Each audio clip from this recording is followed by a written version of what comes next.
I've been on my travels today and I spoke with an Afghan asylum seeker being housed in Bolton. The Home Office give money person weekly £40. Is that the Aspen card? Aspen card, £40 one person weekly. So you get that? Yes, but this is so little. But you have free house? Yes. But now you pay rent? No rent? No rent. No council tax? No, this is share house. No gas? No. No electric? No. No water? No. And you get money for food? Yes, weekly £40. Not bad, is it? Well, that chap there is one of 5 people who live in a so-called HMO, a house of multiple occupancy. HMOs are basically residential houses that have been carved up to make as many bedrooms as possible. And they're popping up all over Britain at a rapid pace because the government is moving asylum seekers from hotels into private homes, then taking a victory lap for it. The government's contracted Serco to manage these asylum HMOs, and in turn the company's been pumping out adverts like this one, appealing to landlords to give up their properties.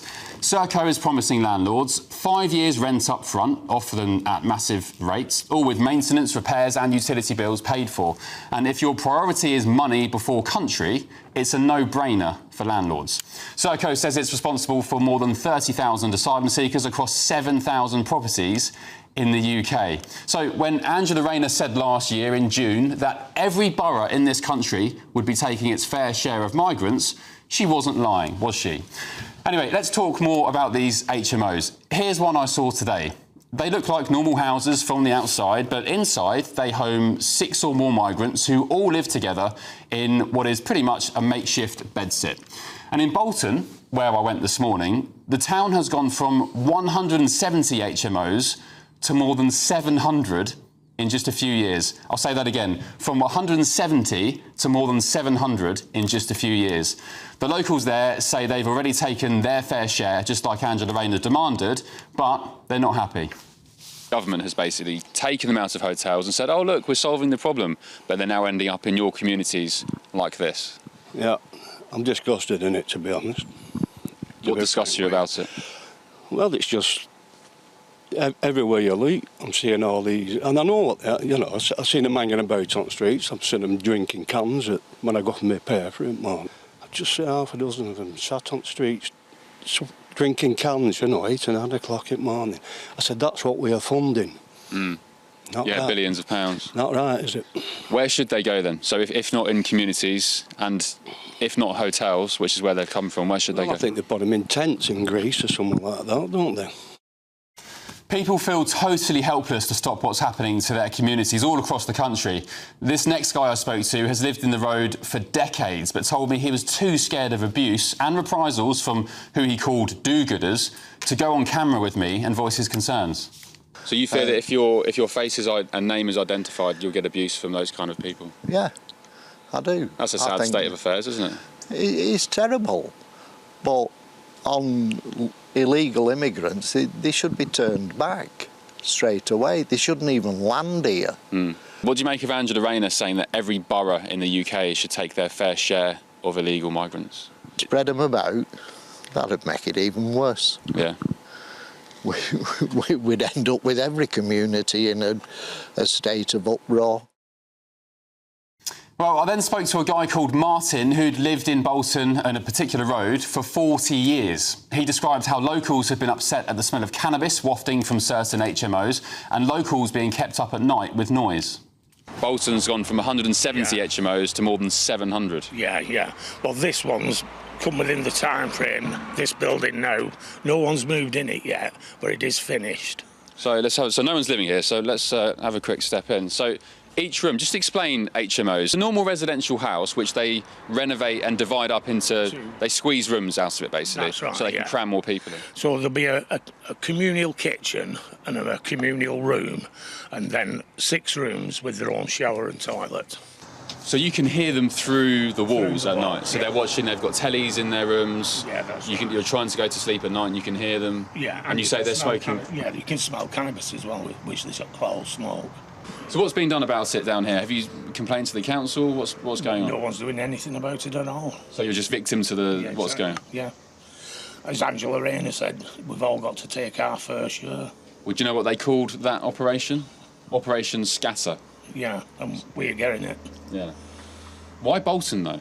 Because other, say, areas of Surrey, there's no HMOs there, or affluent areas down south. Why Bolton? Well, because they're not about the people up north. I guess it's cheaper to house up here as well. I would think so. OK, so I was nosing around the road, knocking on doors, speaking to locals, and suddenly a car pulled over and the man inside beckoned me over to the window. It turned out to be a copper.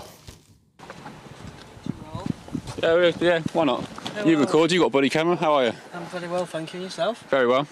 Enjoying your weekend? I am. Who are you with? GB News. Who are you with? Me? Greater Manchester Police. Greater Manchester Police? Yes. You've been called down here, have you? Pardon? You've been called down? No. Say hello. It's our area. Oh, you do patrols? Yeah. Well, that's a first. We don't get that down south.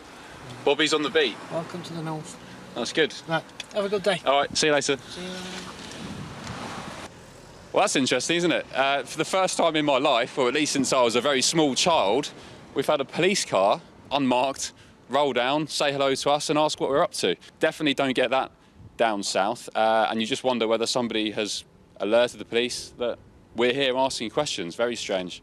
But yeah, a Bobby on the beat. Good to see, at least. OK, so that policeman seemed nice enough, but quite frankly, I don't believe for a second he was just patrolling the area. Somebody had obviously alerted the cops. We were in the area and, God forbid, asking questions about HMOs and illegal migrants. And it's a shame, actually, the caller isn't as concerned about the rapidly changing identity of their country, but there we go. But if that wasn't weird enough, what happened at the end of my visit to Bolton today absolutely stunned me. I learned that a single mother of 2 children who used to live on the road I was visiting, she was an English lady with 2 English kids, she was kicked out of her rented terraced house after her landlord slapped her with a Section 21 no-fault eviction notice. Not long after she was forced to leave, builders arrived and began making changes to the 3-bedroom home that she lived in, such as installing fire doors and putting locks in every room. Council requirements for HMOs. Just after Christmas, a minibus pulled up outside the house and 6 men moved in. The Afghan man I spoke to earlier lived in the house, but he wasn't aware of an English family of 2 children who had been kicked out, so he and other migrants could move in. That was until I told him. And what happened next was that he was left visibly stunned and, quite frankly, couldn't believe Britain prioritised foreigners over English kids. In this example, an English lady and her 2 children were told to leave, and then the landlord, the person who owns the house, gets refugees in and more money. So English person is left with no house, and then we have Children. 2 children. Yeah. No house. No. Why? Because she lived in your house, and the landlord kicked them out. So you and others could I'm live. going to hear children. No, this is not. This is lying. No. No, But no. before you guys moved No, in. no. You have 1, 2, 3, 4. You have 4, 3, or 1 home for rent. Yeah. You have 1 refugee person, and then you have 1 children. You give children this home or refugee.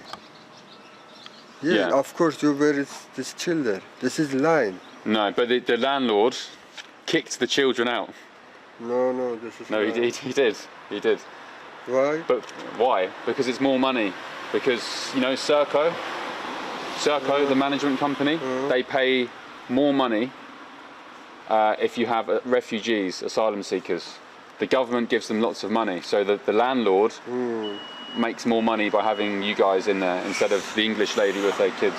So that's why maybe sometimes you may experience British people being a bit upset.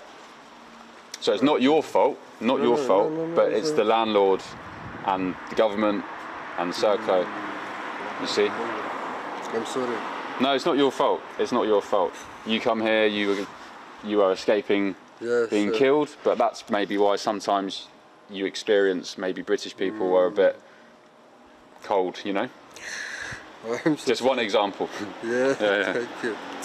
I'm so sorry. This is not good news. This is very bad news. I don't know. So there we go. When even the illegal migrants are shocked at the way British people are treated in this country, well, you know we've got a problem.